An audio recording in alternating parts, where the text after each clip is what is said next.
Everyone, আজকে এই ভিডিওতে ইন্টিগ্রেশন চ্যাপ্টার নিয়ে আমরা আলোচনা করব। ইন্টিগ্রেশনের আরেকটা নাম কি? Anti derivative. এবার অ্যান্টি ডেরিভেটিভ মানে বলতে কি বোঝায়? অ্যান্টি ডেরিভেটিভ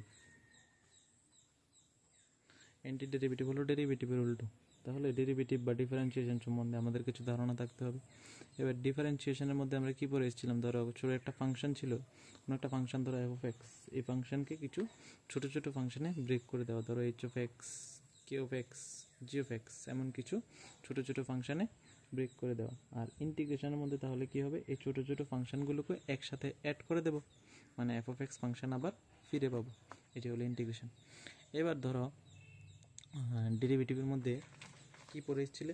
ধরো d d x of x to the power n, formula কী পেয়েছিলে? N x to the power n minus one. Samely এখন যখন এই ফাংশনের ইন্টিগ্রেশন করবো তাহলে এই ফাংশন ফিরে পাবো।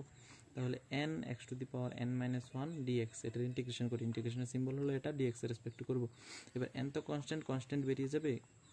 ফর্মুলা কি? এটা হলো পাওয়ার ফাংশন। এবার পাওয়ার ফাংশনের n minus one plus one হবে by n minus one plus one plus c. কারণ ইন্টিগ্রেশনের ফর্মুলা হলো, ফর্মুলা তোমরা পাবে x to the power n d x, এটার ফর্মুলা হলো পাওয়ারে এক বাড়বে নিচেও সেম হবে, n plus one plus c হবে, মানে এটার পাওয়ারে যত বাড়বে সেম নিচে লিখে দেবে। তো সেমলি মানে এক্স টু দি পাওয়ার এটি, আর এটার মধ্যে সেমলি করবো তাহলে x to the power n minus one plus one by n minus one plus c হবে। তো n x to the power n by n plus c, এটা কাটা, তাহলে x to the power n plus c এলো। তো same আবার আগের function ফিরে পেলাম, কিন্তু আগের ফাংশন কি ছিল? X to the power N, কিন্তু এটার মধ্যে একটা সি অ্যাড হলো। এবার সিটা কি? সিটা বোঝার চেষ্টা করবো। ধরো কোনো একটা ফাংশন তোমার কাছে আছে, ডিডি এক্স অফ করলাম, একটা ফাংশন আছে তোমার কাছে x cube plus two x square plus three.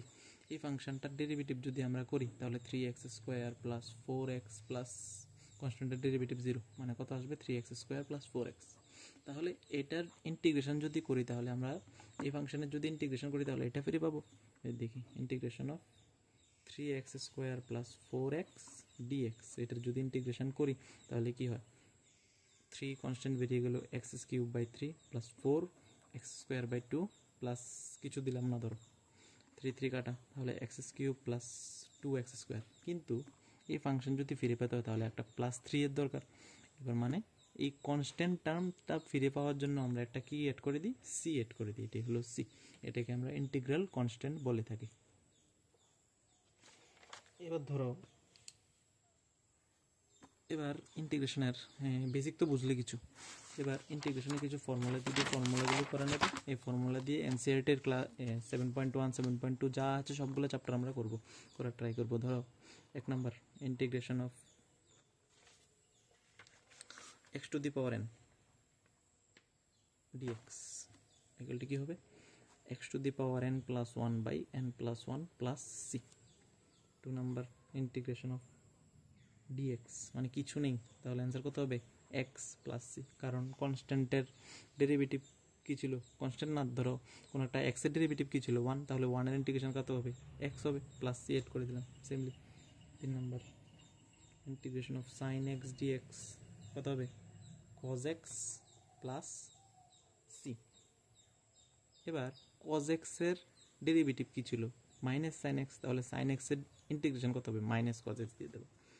4 number, integration of cos x dx is equal to কত হবে? sin x plus c। Integration of sec square x dx equal to কত হবে? tan x plus c, কারণ tan x এর derivative ছিল sec square x, তাহলে sec square x এর integration হবে tan x। Integration of cos square x dx is equal to কত হবে? minus cot x plus c। Integration of sec x tan x dx equal to কত হবে? sec x plus c। sec x এর derivative ছিল sec x tan x, তাহলে sec x tan x এর integration হবে sec x। Integration of cosec x cot x dx equal to কত হবে? Minus cot x plus c।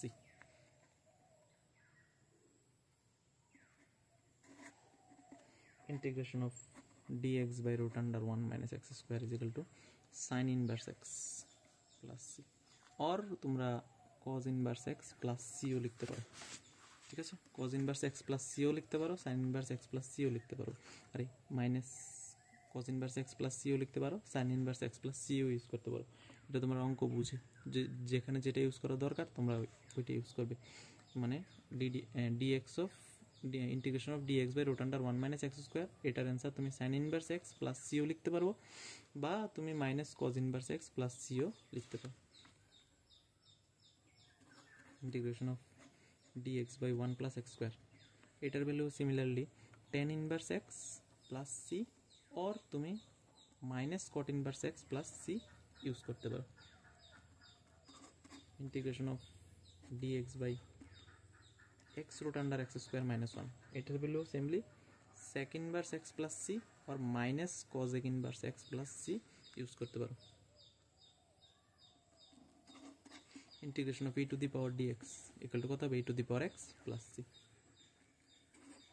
Integration of, কারণ e to the power x এর derivative কত ছিল, e to the power x, তাহলে e to the power x এর integration e to the power এক্সই হবে। E to the power x d x equal to কত হবে, e to the power x by log a plus c, ঠিক আছে? Integration of d x by x equal to log mod x plus c. আপাতত এই কয়েকটা ফর্মুলাই, এই ফর্মুলাগুলো use করে আমরা 7.1 7.2 এগুলো সলভ করার ট্রাই করব।